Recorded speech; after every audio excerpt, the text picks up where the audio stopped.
تھا کہ 6 مہینے تک اگر رخصتی نہیں ہوگی تو اس سے کیا نکاح ٹوٹ جاتا ہے، اور دوسری بات یہ کہ کتنے عرصے تک رخصتی لیٹ کی جائے، اور اگر لڑکا چاہتا ہے کہ رخصتی جلدی ہو تو پھر لڑکی والے اس میں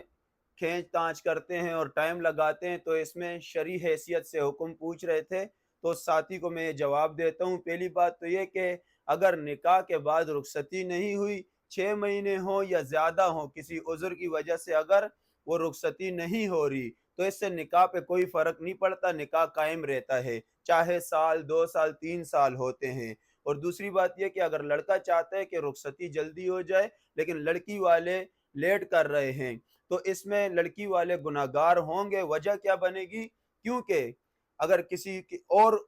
عذر کی بنا پر، یعنی کہ لڑکے کے پاس رہائش نہیں ہے یا کوئی ایسی فیسیلیٹیز نہیں ہے جس کی وجہ سے لڑکی والے ٹال مٹول کر رہے ہیں، وہ تو پھر سمجھ آتی ہے۔ اگر ان کے پاس سارا کچھ ہے، ہر چیز مہیا ہے اور رخصتی سے ممانے کوئی ایسی چیز نہیں ہے، پھر رخصتی نہیں کر رہے تو لڑکی والے گناہگار ہوں گے۔ وجہ کیا ہے؟ کیونکہ نکاح سے جو اصل مقصد ہے کہ عفت اور پاک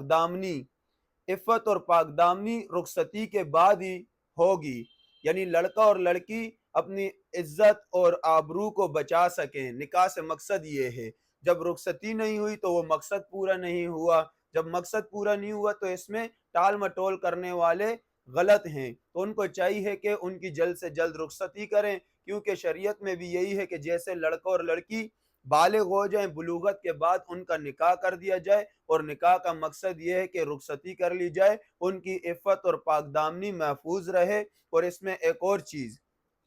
وہ یہ ہے کہ یہ ویڈیو ہر ایک مسلمان تک پہنچائے تاکہ ہر ایک کی عفت، عزت اور آبرو محفوظ رہے۔ السلام علیکم ورحمۃ اللہ وبرکاتہ۔